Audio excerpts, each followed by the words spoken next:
my time feeling restless, irritable, and discontent, walking through life feeling like I'm doing time, when I can make it better almost instantly, right? And that's what I did.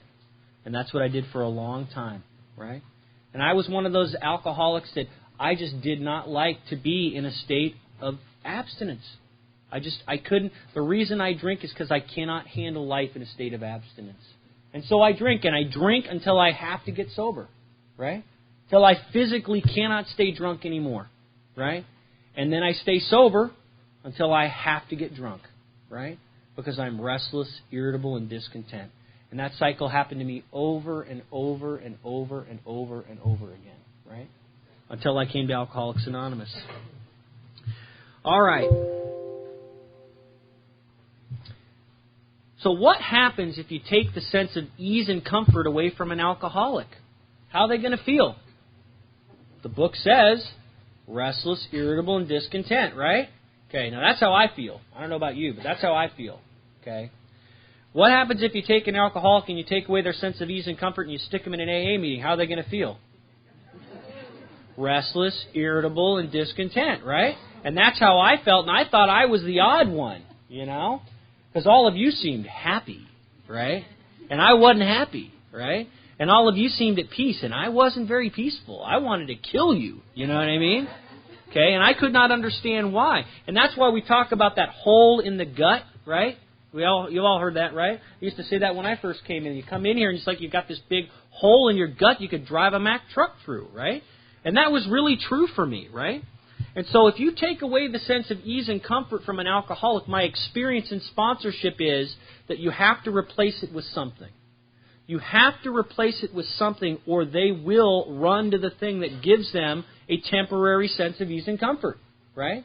And Dr. Silkworth's going to begin describing what we replace that sense of ease and comfort that we used to get from alcohol with in the next paragraph. But before he does that, he's going to begin by walking us through what a spree looks like. And he's going to start talking about the second facet of the illness. We already talked about the allergy, which we know is an abnormal reaction to any food, beverage, or substance. Now he's going to begin talking about the obsession of the mind. Top of page, it should be XXIX. That's Roman numeral 29, for those of you who are challenged that way. Top of the page, about 3 lines down, where it says, after they have succumbed to the desire again. Everybody with me? After they have succumbed to the desire again. Where does a desire come from? Right here, my mind, right? That's where a desire comes from. So the first drink starts where? Right here, right? Right here in my mind. And it says, after I have succumbed to the desire again, and then, as so many do, the phenomenon of craving develops. They pass through the well-known stages of a spree, emerging remorseful, with a firm resolution not to drink again. This is repeated over and over and over and over and over and over, right? And that was the truth for me. And every once in a while, I have a mind that tells me it's okay for me to drink. It's what I call the great idea, right? I have a great idea, right? Last time, it was that vodka that did it to me, you know? I'm just going to have some beer, right? Last time, it was that gin. I can't handle that gin. I get in trouble every time I drink it. So this time, I'll have wine, right? One time, I got this really great idea. I saw in a magazine, I'm flipping through a magazine after a period of abstinence, and I saw this home brew kit, right? And I got a great idea. I said, if I brewed my own beer, maybe I could drink it safely, right? And on and on and on. Maybe if I took these pills rather than drinking, maybe that would be okay. Or maybe if I smoked that, or shot this, or snorted that, right? Maybe I'd be okay. But for a guy like me, to use alcohol in any form always leads me back to the same place. It always leads me back to the same place. And all those alcohol substitutes, all they did was lead me back to drinking, right? If you're a drinker like me, that was always the case for me, right? So I have a mind that occasionally tells me it's okay to drink, right? And then I begin drinking, believing I can do so. And then the phenomenon of craving kicks in.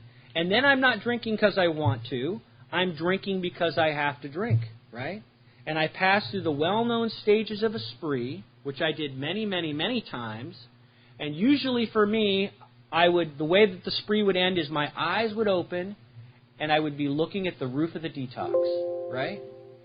And I said the same thing every time. I said, what the hell am I doing here again, right? Again, what am I doing here? Because every time I left detox, I said the same thing. I'm never coming back here again, right? And I meant it every single time, right? And so I was always baffled at how I ended up there again. You know what I mean? And I didn't think I was an alcoholic, but I always seemed to end up where all the alcoholics were. It was a baffling thing. So that's step one. We just went over it, okay? Step one. Now they're going to follow that with step two, the solution.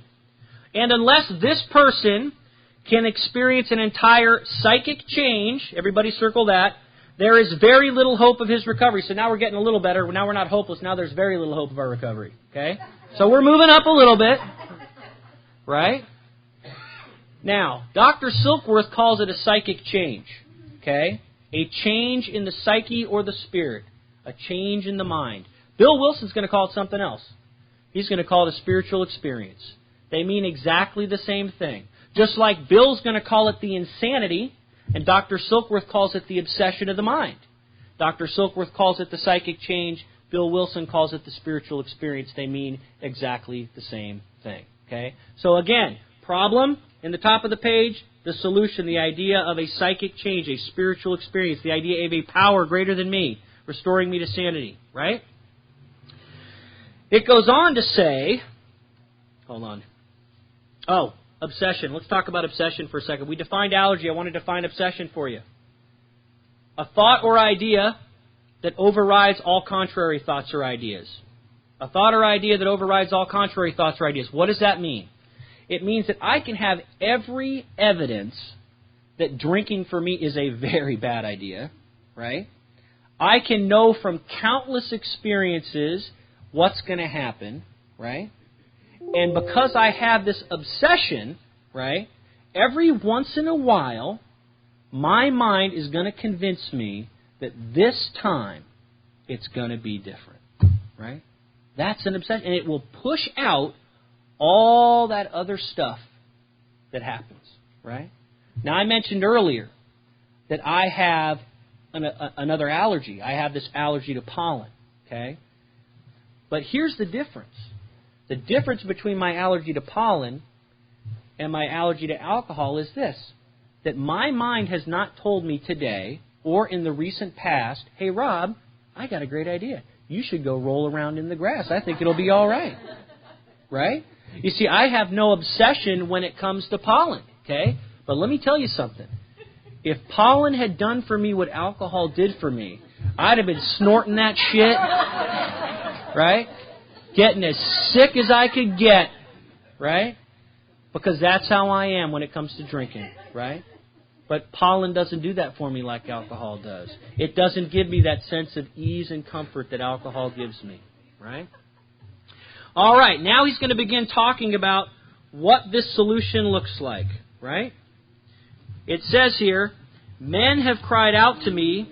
Oh, wait a minute, next paragraph up. On the other hand, and strange as this may seem to those who do not understand, once this psychic change has occurred, the very same person who seemed doomed, step one, who had so many problems he despaired of ever solving them, step 1b, suddenly finds himself easily able, everybody circle that word, easily able to control his desire for alcohol, the only effort necessary being that he is required to follow a few simple rules. And what are those rules? The 12 Steps of Alcoholics Anonymous. You know, in the 12 Steps and 12 Traditions book, the word rules actually, there's several different definitions of the word rules. One of them is the word principle. A principle and a rule are the same thing. Okay? And in the 12 Traditions book, in the beginning, the very forward of the 12 Traditions book, it says that AA's 12 steps are a set of principles spiritual in their nature, which if practiced as a way of life can do two things. Can expel the obsession to drink and enable the sufferer to become happily and usefully whole. Right? See, one of the things that happens to a guy like me when I work the 12 steps, that's the Traditions, when I work the 12 steps, is my obsession to drink is removed. Right? That's the entire purpose of AA's 12 steps. And the book gives us a great promise here. It says once this psychic change, spiritual experience in step 12 has occurred, that I am easily able to control my desire for alcohol. And let me tell you something. That has been absolutely true for me. And you're talking to a guy that could not imagine 7 days sober. I couldn't imagine 5 days sober. I couldn't get 3 or 4 days sober. I couldn't get 3 or 4 days under my belt. But somehow, by some miraculous way that nobody understands exactly why it works, okay? Because that's what newcomers say. Well, why does it work? Well, we don't know why it works. We just know that everybody in this room who's worked this 12 steps has had this spiritual experience and no longer finds it necessary to drink. And I said it last week, and I'm going to say it again for those of you who are new or maybe have been here for a day or 2 days or 8 days, that if you will apply the 12 steps of the program of Alcoholics Anonymous, if you will follow every direction in this book, you never have to drink again. Okay? And I'm not just telling you that because it worked for me. I'm telling you that because you know what? As one of my sponsors used to say, 3 million sober alcoholics can't be wrong. They can't be wrong. Either I'm wrong or 3 million sober alcoholics are wrong. Which do you think it is? Right? Okay. So, it's going to tell us when we get to page 85 in our book, this idea of easily being able to, that my problem has been removed. That it doesn't exist for me. That I'm not fighting it. I haven't even sworn off. Right? I'm not avoiding temptation. Right? That's the miracle of Alcoholics Anonymous. Interestingly enough, the book Alcoholics Anonymous doesn't ever say it. I would challenge anyone to find it for me where it says, okay, stop drinking now. It doesn't say that, does it? You see? It doesn't say. That's what they do when you go to a 30-day treatment center. They say, okay, today's your first day of sobriety, and you're going to stop drinking now, right? And don't ever drink again, right? Our book doesn't do that. What we do is we apply spiritual principles to our mental and physical problem. And when we have the spiritual awakening, the desire to drink, the obsession to drink is removed. And that was true for me, and it's been true for many, many, many people that I've sponsored. All right? Now, all right. So this is what we're going to replace this sense of ease and comfort with that we used to get from alcohol. This idea of this spiritual experience, right? This idea of this psychic change is going to replace that sense of ease. I have a sense of ease and comfort today, right? I'm no longer that guy that when I'm forced into a state of abstinence, I'm restless, irritable, and discontent most of the time. Okay? Most of the time.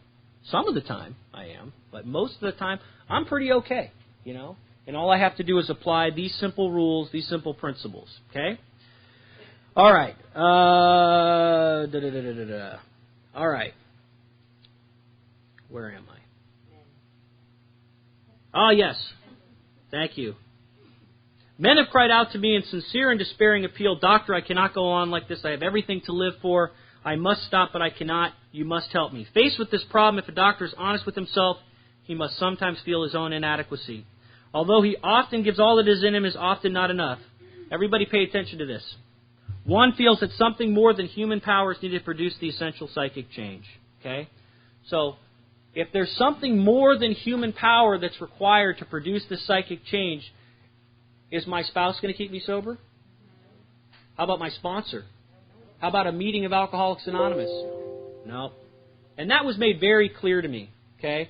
By the time I came to Alcoholics Anonymous for what I know can be the last time, I'd been to 1,000 meetings. Okay? I've been to more meetings, God, your dreary AA proceedings, you know what I mean? And it's just like, I was so bored with the Alcoholics Anonymous meetings, and I couldn't figure out, because they told me, meeting makers make it, and I wasn't making it, And it had to be explained to me that I'm an alcoholic of their type. I'm a chronic alcoholic. And meetings alone may be enough to keep some people sober. Okay? As a matter of fact, when they talk about that acute alcoholic I was mentioning earlier, that hard drinker, says that a change of environment may be enough to keep him sober. Maybe coming to meetings for him and not drinking, maybe that works for him. But I can tell you this, it didn't work for me. Okay? See, I need the whole deal, right? I need the 12 steps. I need the spiritual experience. Or a guy like me, because I'm of their type, is not going to make it, right? So if you're sitting here and you've been to 1,000 meetings, right? Maybe today will save your life, okay? If you've been to 1,000 meetings and you're not able to stay sober, okay, maybe it's because you haven't applied the program of Alcoholics Anonymous. Maybe you're sitting in the lobby of AA, which is what this is. It's the lobby of AA, but you've never taken the prescription, right? All right. Let's go over to Bill's story. We're going to hit Bill's story for about 15 or 20 minutes here.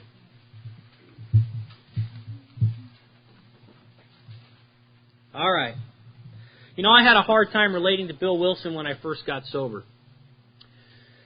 The language in Bill's story is a little bit archaic. You know, Bill was a stock speculator. We call him a stockbroker. That's actually being nice to him. He was a stock speculator from New York. I was from San Francisco. He lived in a different time, in a different era than I lived. The only thing we had in common is we both liked gin, you know. But Bill, I think what's important to look at here, the first 8 pages of Bill's story, we're going to talk about the problem. And then we're going to segue into what we're going to start talking about next week, which is what did Bill do? What is the action he took to find a solution? And what actions did he take to get sober and to stay sober? And we know that he never drank again. Okay? So we're going to start right here. And, you know, I always look for where I can relate to Bill Wilson. And like I said, I had a hard time relating to him until I went to a workshop like this and they started kind of dissecting it piece by piece. And I could really see how my experience really mirrored Bill's in a lot of ways. And it says here, war fever ran high in the New England town to which we new young officers from Plattsburgh were assigned. We were flattered when the first citizens took us into their homes, making us feel heroic. Here was love, applause, war, moments sublime with intervals hilarious. I was a part of life that lasted. In the midst of the excitement, I discovered liquor. I forgot the strong warnings and prejudices of my people concerning drink. In time, we sailed for over there, which is, of course, England. I was very lonely. And again, I turned to alcohol. Gosh, that sure was true for me. You know, alcohol was the best friend I ever had. It really is true. Alcohol was always there. Cities and towns came and went. Women came and went. Families came and went. People came and went. Jobs came and went. But alcohol, wherever I was, it always gave me that sense of ease and comfort till the very end. Till the very end, you know. My problem was alcohol, the solution, became alcohol, the problem, right? But that was way down the line, and by the time that happened, I still believed it was alcohol the solution. You know, I was still acting as if, I lost the ability to tell the truth from the false, right? Page 2. I took a night law course and obtained employment as an investor for a surety company. The drive for success was on. I proved to the world I was important. My work took me about Wall Street, and little by little I became interested in the market. Many people lost money, but some became very rich. Why not I? I studied economics and business as well as law. Potential alcoholic that I was, so listen to this, I nearly failed my law course. At one of the finals I was too drunk to think, right, I guess that would qualify as a potential alcoholic, right? So by Bill's own admission here, he's a potential alcoholic. Just for a point of reference, Bill's 22 when this takes place. 22. Okay, so for those of you who are a little bit younger, maybe you're in your early 20s and you're in here, you don't have to drink a long time, or as long as some people, to be an alcoholic. Okay, Bill says he's a potential alcoholic at 22. Though my drinking was not yet continuous, it disturbed my wife. We had long talks when I would still her forebodings by telling her that men of genius conceive their best projects while drunk, that the most majestic constructions of philosophic thought were so derived. You know what we call that? Alcoholic bullshit. That's what we call that. Yep. Over on page 3. So remember, at the top of page 2, he's a potential alcoholic. Second to last paragraph on page 3. My drinking assumed more serious proportions, continuing all day and almost every night. This is only 4 years later. This is 1926. It says, the remonstrances of my friends terminated in a row, which is a fight, and I became a lone wolf. There were many unhappy scenes in our sumptuous apartment. There had been no real infidelity, for loyalty to my wife, helped at times by extreme drunkenness, kept me out of those scrapes. Now that's Bill's side of the story. Lois's side of the story, if you read Lois Remembers, is different. That's all I'm going to say about that. All right. Turn over to page 5. I know we're going quickly, but I have a lot to cover. Page 5. Top of the page, first paragraph. Liquor ceased to be a luxury, it became a necessity. This is 1930. Bill's only been drinking here about 8 years. Okay? Again, it doesn't have to take a long time to be a real alcoholic. Okay? Now, Bill went through a progression of alcoholism. Okay? Some people don't have that type of progression. I did not. I was an alcoholic from the first drink I had. Right? I was instantly alcoholic, just like that. I drank alcoholically from the first drink I had till the last drink I had. My first drunk was a blackout. My last drunk was a blackout. And most of the drunks in between were blackouts too. Okay? That's just how I drank. I did not have this luxury that Bill had of drinking somewhat abusively for a few years and then suddenly losing control. I was out of control from day one. So I can't relate to his story that way, but I can relate to when he was lonely, he drank. I can relate to the idea of having marital problems, having financial problems, getting in fights, right? Anybody here ever get in a fight while drunk, right? That you remember? Okay. All right. It says, bathtub gin, at top of page 5, 2 bottles a day and often 3 got to be routine. Sometimes a small deal would net a few $100s and I would pay my bills at the bars and delicatessens. You know, if I could ever find a bar that would take credit, man, I'll tell you, I'd be set. It said, this went on endlessly and I began to waken very early in the morning, shaking violently, onset of delirium tremens, right? And we talk about drug addiction, and I've seen a lot of drug addiction, and how terrible withdrawal from drug addiction is. But let me tell you something. Alcohol addiction, you can die in alcohol addiction. You know, and that's why I always encourage people, because back in these days, they'd have to hospitalize these guys in a regular hospital, which oftentimes didn't want them. Today, we have the luxury, and it is a luxury, to have places to take people who are detoxing from alcohol. And so if there's a choice, I would always opt to take somebody unless there's no room for them. I would always opt to take them to a medical detox where they can be watched. It says here, a tumbler full of gin followed by a half dozen bottles of beer would be required if I were to eat any breakfast. Now listen to this. Nevertheless, I still thought I could control the situation, right? So, what do we call that? Denial, right? Denial. Right. Said there were periods of sobriety which renewed my wife's hopes. Gradually things got worse. The house was taken over by the mortgage holder. My mother-in-law died. My wife and father-in-law became ill. Listen to this. He says, then I got a promising business opportunity. Stocks were at a low point of 1932. I had somehow formed a group to buy. I was to share generously in the profits. Then I went on a prodigious bender, and the chance vanished. Bill says, I woke up. This had to be stopped. I saw that I could not take so much as one drink. Everybody underline this next sentence. I was through forever. Right? How many people ever said that? I'm through forever. How many people said it more than once? 3 times? All right. My kind of people. Right? It says, before then I had written lots of sweet promises, but my wife happily observed that this time I meant business, and so I did. So Bill realizes that he can't drink safely. Right? He is fully well aware that he cannot drink safely. Let's see what it says in the next paragraph. Shortly afterward, I came home drunk. What happened? Right? What happened? Right? It says, there had been no fight. Where had been my high resolve? I simply didn't know. Right? It hadn't even come to mind. Someone had pushed a drink my way and I had taken it. Was I crazy? So Bill's questioning his own sanity here. This is what we call, this is a perfect example of the obsession of the mind, isn't it? A perfect example of the obsession that his mind told him that he could drink, even though he knew. He knew that he couldn't. He promised his wife, right? And I'm sure he planned that it was going to be different this time, right? I'm sure he planned how he was going to do different than he had done the last time. But Bill doesn't understand the nature of his illness, does he? Right? He doesn't understand his allergy and the obsession of the mind, right?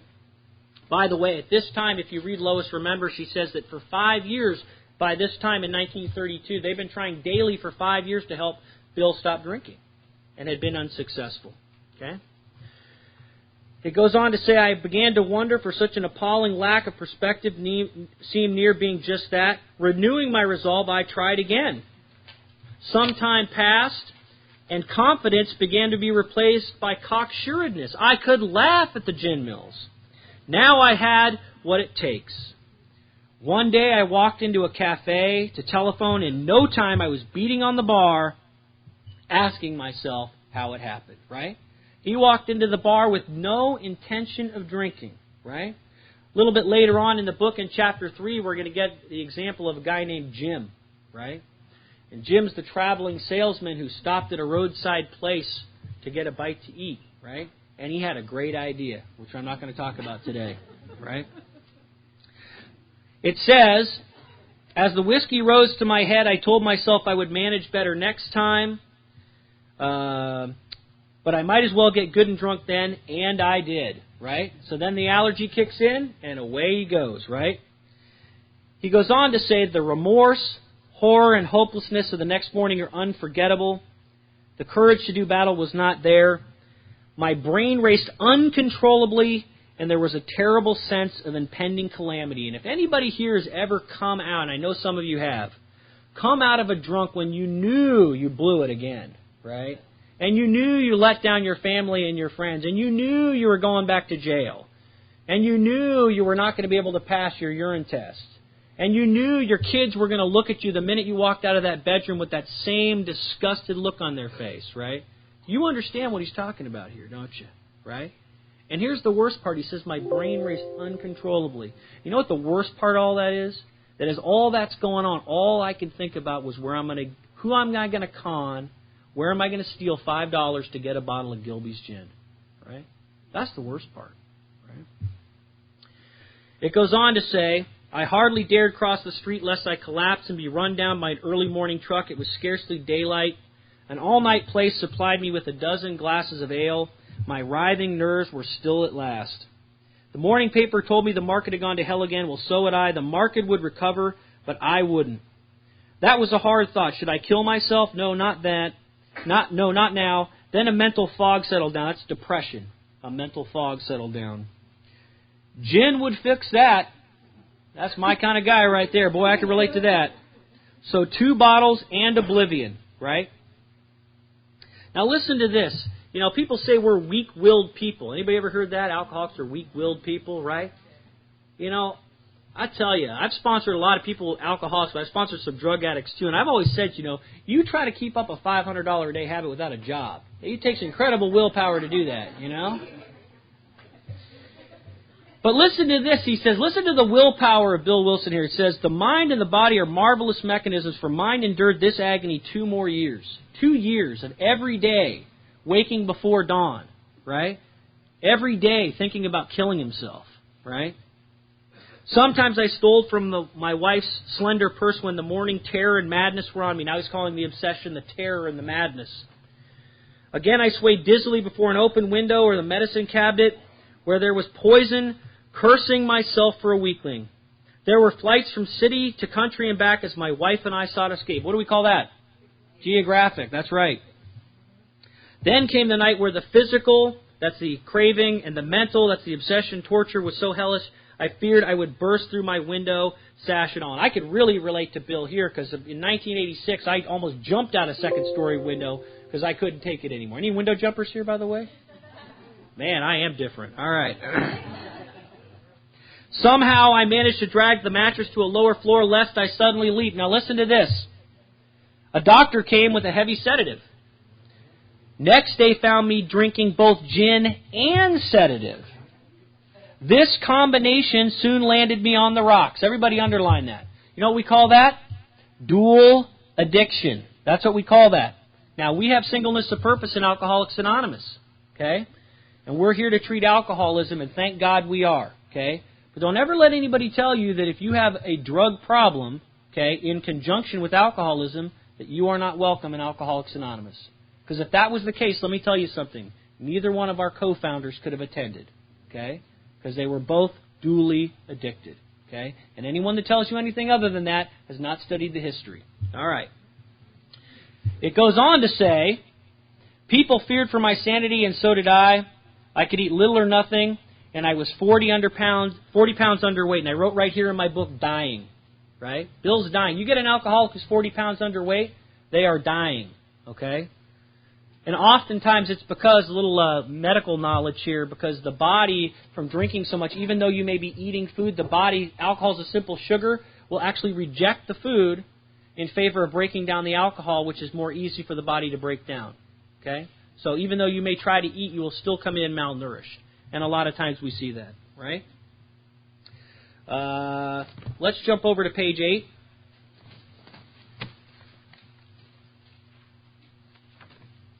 Actually, I take that back. Back to 7, sorry. I'd at least do that once a session, too. Okay, first paragraph. My brother-in-law is a physician, and through his kindness and that of my mother, I was placed in a nationally known hospital for the mental and physical rehabilitation of alcoholics under the so-called belladonna treatment. My brain cleared. Belladonna was a drug back in the 30s that they used to give alcoholics. It was made from angel trumpet blossoms. It's actually the drug atropine, and they would make tea out of it. And it's kind of the same concept of, what do they give heroin addicts? Methadone. Same kind of concept, that if you could recreate the same effect, you could wean them off the alcohol. So this is what they're trying with Bill here in the 30s. Hydrotherapy and mild exercise help much. Best of all, I met a kind doctor, that's Silkworth, who explained that though certainly selfish and foolish, I had been seriously ill bodily, that's the allergy, and mentally the obsession. So Silkworth tells Bill about the nature of his illness. He tells him about the allergy and the obsession. He goes on to say, it relieved me somewhat to learn that in alcoholics the will is amazingly weakened when it comes to combating liquor, though it often remains strong in other respects. He says, my incredible behavior in the face of a desperate desire to stop was explained. Right? He says, understanding myself now, I fared forth in high hope. For 3 or 4 months the goose hung high. I went to town regularly, even made a little money. Surely this was the answer, self-knowledge. We're going to find out next week that self-knowledge alone is not enough. Right? It says, but it was not. The frightful day came when I drank once more. The curve of my declining moral and bodily health fell off like a ski jump. After a time I returned to the hospital. This was the finish, the curtain it seemed. My weary and despairing wife was informed it would all end in heart failure during delirium tremens, or that I would develop a wet brain perhaps within a year. She would soon have to give me over to the undertaker or the asylum. Listen to what Bill says here. He says, they didn't need to tell me. I knew. And almost welcomed the idea. It was a devastating blow to my pride. I, who had thought so well of myself and of my abilities, my capacity to surmount obstacles, was cornered at last. Let's jump down to the next paragraph. And this is where Bill really hits his bottom. And I'll tell you what, this was probably the one paragraph in the book that grabbed me the first time I read it. You know, because boy, that last time I came into Alcoholics Anonymous, this is where I was right here. It says, no words can tell of the loneliness and despair I found in that bitter morass of self-pity. Quicksand stretched about me in all directions. I had met my match. I had been overwhelmed. Alcohol was my master. Right? And I'll tell you, I will never forget that feeling. Right? I will never forget, and I hope I never forget that feeling. Right? Now, what did Bill just do? Whether he knew it or not. He just took step 1, didn't he? Right? Now, there's a reason I point that out. Because let's look at the next paragraph. It says, trembling, I stepped from the hospital a broken man. Now remember, he knows his problem, and he's just taken step 1, hasn't he? Right? Fear sobered me for a bit, and then came the insidious insanity of the first drink, the obsession. And on Armistice Day 1934, I was off again. Let's stop right there. Okay? So what does that tell me? It tells me there is not enough power in step 1 to keep me sober. Right? Here's Bill. He's accepted the idea of step 1, right? He knows alcohol is his master. He knows he's defeated. He knows he's hopeless. He steps from the hospital a broken man, and it says fear sobered him for a little while, okay? But fear's not enough to keep us sober, is it? Right? Fear's not enough to keep me permanently sober. It can keep me sober for a while, right? But sooner or later that fear diminishes, right? And all of a sudden I get a great idea, right? I know what's going to make me feel better. Right? All right. We're going to, I think, stop right there. The one thing I wanted to talk about is he talks about the insanity of the first drink. And if you look up the word insanity I think one of the best definitions I've heard is less than sane or less than whole, right? And I've sat in meetings and heard people, they point up to the second step and they say, well, step 2 says I'm crazy, right? Anybody ever heard that, right? Step 2 does not say I'm crazy, okay? If you look through the book, as a matter of fact, for those of you who still have your books out, let's cross-reference this for a second here. Keep your finger right there and turn to page 38. And we'll end, I promise. Second paragraph down says, you may think our illustration too ridiculous, but is it? We have been through the ringer, have to admit if we substituted alcoholism for jaywalking, the illustration would fit us exactly. However intelligent we may have been in other respects where alcohol has been involved, we have been strangely insane. Everybody see that? All right, turn to page 40. Second paragraph down. Let him tell you about it. I was much impressed with you fellows and what you said about alcoholism, and I frankly did not believe it would be possible for me to drink again. I rather appreciated your ideas about the subtle insanity which precedes the first drink. Turn to page 92.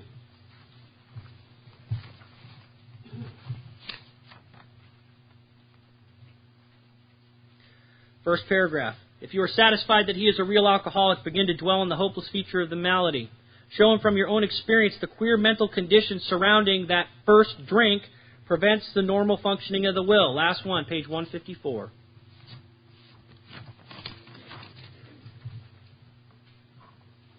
Second to last paragraph on the page. Of course he couldn't drink, but why not sit hopefully at a table, a bottle of ginger ale before him? After all, had he not been sober 6 months now, perhaps he could handle, say, 3 drinks, no more. Fear gripped him. He was on thin ice. Again, it was that old insidious insanity, that first drink. Right? All right, back on page 8. The insanity that we're talking about in step 2 is very simple. It's the insanity that comes right before I take the first drink. Right? They're not talking about clinical insanity here. Okay? If you're clinically insane, they mark your chart clinically insane, and you never get well from clinical insanity. If that's what they were talking about, then it wouldn't say on page 84, for by this time, sanity will have returned. Right? We're going to end on that note. All I want to say in closing here is that if you're new, we have a way that will do for you slowly what alcohol did for you quickly. That really what the 12 steps do for a guy like me is they give me that psychic change so that I no longer find it necessary to temporarily find one through drinking. And that's it for today. Thanks. Stay seated just for a moment. We'll close the meeting. What did that mean?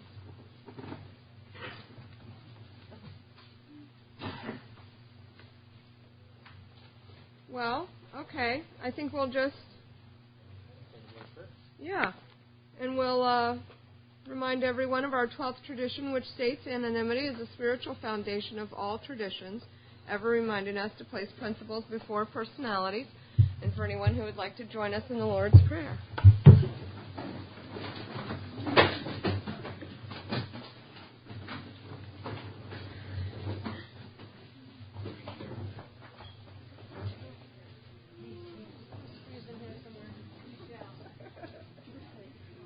Circle practice.